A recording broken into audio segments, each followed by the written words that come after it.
নমস্কার বন্ধুরা, সকলে কেমন আছেন? আশা করছি সকলে খুবই ভালো আছেন, আমরাও ভালো আছি।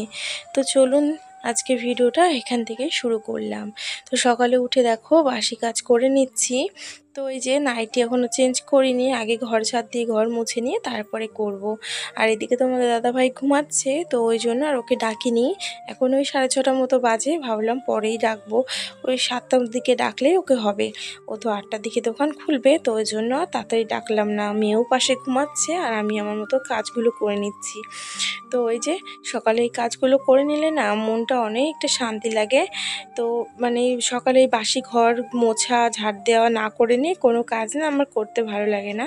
তো তারপরে নাইটটা চেঞ্জ করে নিয়ে মুখটা ধুয়ে নিচ্ছিলাম। প্রচুর ঘেমে গেছি, একটু স্নানও করে নিয়েছি তার মধ্যে। আর এদিকে চাও বসিয়ে দিয়েছি। তো এবার চাটা খেয়ে নেবো একটু শান্তিতে, ঘরে বসেই খাবো।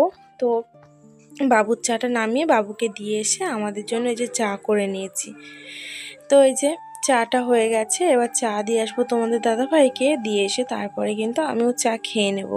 আর এদিকে দেখো মেয়ে তো ঘুম থেকে উঠেই গেছে, তো ভাবলাম আগে বিছানাটা আমি ভালো করে ঝেড়ে পুছে নিয়ে তারপরে আমি যাব জামা প্যান্ট ধুতে। তো এইদিকে ঘরের কাজটা কমপ্লিট করে নিয়ে গেলে না আমার টেনশনটা কম থাকবে যে ঘরে যেও আমার এখন আবার এই কাজ করতে হবে। আর এদিকে মেয়েটাকে ফোন দিয়ে আমি একটু জামা প্যান্ট কেচে দিয়ে এসেছি, অনেক জামা প্যান্ট হয়েছিল, তো সেগুলোকেই ধুয়ে দিয়ে এসেছি। এসে ভাবলাম কিছুটা জল ভরে নিই, বসে থাকলে এখন আর হবে না, বসে থাকলে আমারই দেরি হয়ে যাবে। তো ভাবলাম জলগুলো ভরে আগে ফ্রিজে রেখে দিই, নাহলে সারাদিন কি খাবো। কারণ ওই ঠান্ডা জল ছাড়া আমি আবার খেতে পারি না, এতটাই অসুবিধা হয় কি বলবো। যতবারই আমি মানে জল বেশি করে ভরে রাখার চেষ্টা করি। তো যাই হোক, দেখো তোমাদের সাথে কথা বলতে বলতে এদিকে দুপুরে রান্নার জন্য আমি রান্নাঘরে চলে এসেছি। তো কিছুটা বড়া ভাজার পরে এই তেলের ভিতরে দিয়ে দিয়েছি পটলগুলো ভালো করে ভেজে নেব লাল লাল করে। আর পটল ভাজার পরে ভেন্ডি ভাজবো। তো এই যে আজকে একটু ভাজাভুজি দুরকম করেছি, না হলে কী দিয়ে খাবো বলো। এক তরকারি ঝোল তো আর খাওয়া যায় না, শনি মঙ্গলবারে একটুখানি নানান রকম পদ না রান্না করলে বেশ ভালো লাগে না। আর এইদিকে বসিয়ে দিচ্ছিলাম ভাত।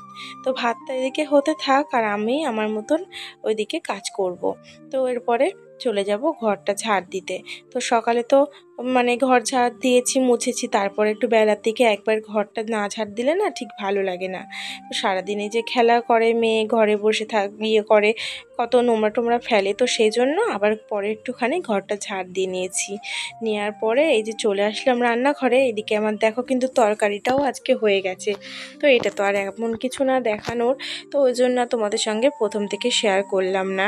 তো ওই যে মশলা আদা জিরে বাটা কষিয়ে নিয়ে আলু দিয়ে তারপরে কিন্তু জল দিয়ে ফুটিয়ে নিয়ে বড়াগুলো দিয়ে দিয়েছি। আর বড়াগুলো দেওয়ার পরে এই যে ফুটলো, একটু জিরে ভাজা করে রেখেছিলাম তো সেটাকে দিয়ে দিলাম। আর একটুখানি দিয়ে দেবো হচ্ছে কি গরম মশলা। এই গরম মশলাটা দেওয়ার পরে একটুখানি ঘি দিয়ে কিছুক্ষণ ঢেকে রেখে তারপরে নামিয়ে নিলেই কিন্তু হয়ে যাবে। আর দেখো দু একটা বড়া একটু পুড়ে গেছিলো, তো কি করব, একটু তাড়াহুড়োর মধ্যে ছিলাম, তো সেই জন্য না বুঝতে পারিনি পুড়ে গেছে। তো যাই হোক ওইগুলো আমি খেয়ে নেবো, ওগুলো আর ওদেরকে দেবো না। তো এরপরে দেখো রান্না তো হয়ে গেছে কমপ্লিট, তো গ্যাসটা ঠান্ডা হতে থাক। আর এইদিকে না আজকে একটু হাতে টাইম ছিল, তো সেই জন্য ভাবলাম আজকে কোটোকাটিগুলো একটু পরিষ্কার করে রাখি। তো তোমাদের সঙ্গে তো সেভাবে শেয়ার করাও হয় না। ওই প্রত্যেকদিন যেই কোটোকাটিগুলো লাগে সেগুলো তো একটু হালকাতে মুছে রাখি, আর বাদবাকি এগুলো তো করা হয় না, তো সেইভাবে করা হয় না বলে আজকে ভাবলাম তোমাদের সঙ্গে শেয়ার করি, কারণ টাইমও আছে অনেকটা। তো এদিকে নুনের কোটো লবণের কোটোটা সুন্দর করে এই যে আমি এখানে একটা টিস্যু পেপার দিয়ে আমি রাখলাম, বেশ ভালো থাকবে আর কি।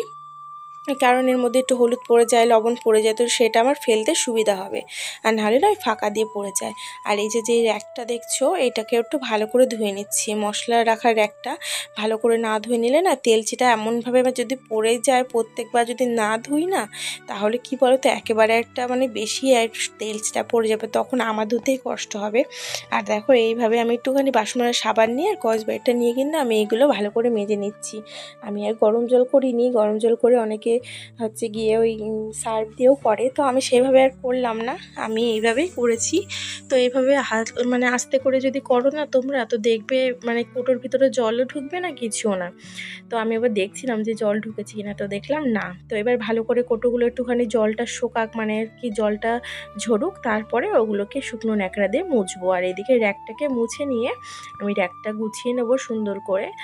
তো র্যাকের উপর যেটা পাতা ছিল তো সেটাও পেতেই নেব।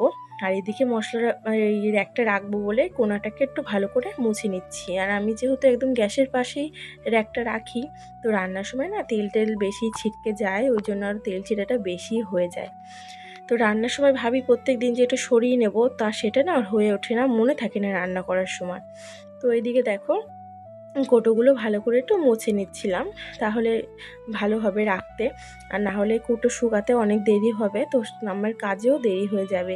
তো আজকে যেহেতু শনিবার, ওই জন্যই ভাবলাম কি যে আজকে তো মানে হাতে টাইম আছে, তো সেই জন্য আমি কাজগুলো করেই রাখি। কালকে রবিবার, কালকে না একটু মনে হয় যেন ছুটি, কালকে জন্য কাজটা কম করব, এরকম একটা মানে মনের ভিতরটা আসে। সবারই তো ছুটি থাকে, কিন্তু আমার হাজব্যান্ডের কিন্তু ছুটি নেই, ও সবসময়ই কাজ করে।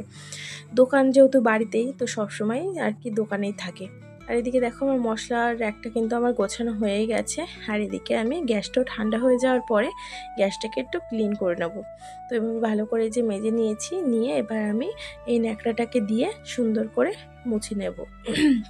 তো ন্যাকড়াটা ভালো করে একবার ধুয়ে নিয়ে আবার ভালো করে মুছবো, না হলে ওই সাদা সাদা ভাব থেকে যাবে। তো সেই জন্য আবার ভালো করে মুছে এই ওয়ালটা একটু ভালো করে ক্লিন করে নিচ্ছিলাম।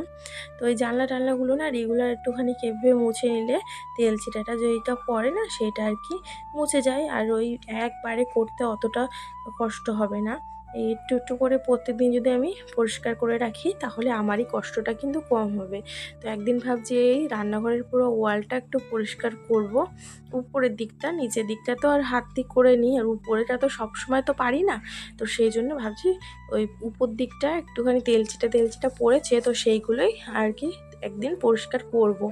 তো ওই মানে এই সিলিংয়ের উপরে উঠে না আমি করতে পারি না, আমার ভয় করে খুব। তো সেই জন্য আর তোমাদের দাদাভাই তো টাইমই হয় না, ও করবে কখন বলো? তো ওই আমাকেই করতে হবে। তো একদিন ভাবছি করব, দেখা যাক কবে করি, তোমাদের সঙ্গে শেয়ার করব। আর এদিকে দেখো কথা বলতে বলতে আমার কিন্তু এদিকে বাসন মাজা, বাসন ধোয়াও কমপ্লিট হয়ে গেল। তো এই যে কাজবাজ তো কমপ্লিট হয়ে গেল। আর এদিকে দেখো দেখিয়ে দিচ্ছিলাম এই যে সব কিছু কীরকমভাবে গুছিয়ে রেখেছি রান্নাঘরে, ছোট্ট রান্নাঘর, তো এইভাবেই আর কি গুছিয়ে রাখি, মানে রাখি আমি। আর কি বলো তো, মেয়ের জন্য না কিছু রাখাই যায় না ধারে কাছে। তো এইদিকে ঘরে এসে দেখো স্নান টানও কমপ্লিট, কিন্তু এবার ঘরে এসে পর্দাগুলোকে মেলে দিচ্ছি। প্রচুর তাপ জানো তো বাইরে। তো একেবারে সন্ধ্যাবেলায় তোমাদের সঙ্গে দেখা হচ্ছে, এর মধ্যে তো খেয়ে দিয়ে রেস্ট নিয়েছিলাম। আর এদিকে সন্ধ্যাবেলায় দেখো একটু তেল দিয়ে দিচ্ছি মাথায়। তো কালকে যেহেতু শ্যাম্পু করব, তো সেই জন্য আজকে একটু ভালো করে তেল দিয়ে দিলাম। তো তেল দিলে রাত্রিরে শ্যাম্পু করলে না চুলটা খুব সুন্দরও হয়, আর চুলটাও কম পড়ে। আর আমি যেহেতু বেশি তেল দিই না, ওই জন্য আমার মাথার চুল পড়ে যাচ্ছে খুব, ওই জন্য একটু তেল দিচ্ছি। এবার থেকে প্রত্যেক দিনই দেবো। তো যাই হোক বন্ধুরা, আজকের ভিডিওটা আমার এই পর্যন্তই। আশা করি তোমাদের সকলের ভালো লাগবে। ভালো লাগলে একটা লাইক কমেন্ট শেয়ার করে দিও, আর আমার পাশে থেকো বন্ধুরা। আর আজকের ভিডিওটা এ পর্যন্তই। টাটা বাই বাই, সকলকে জানাই গুড নাইট।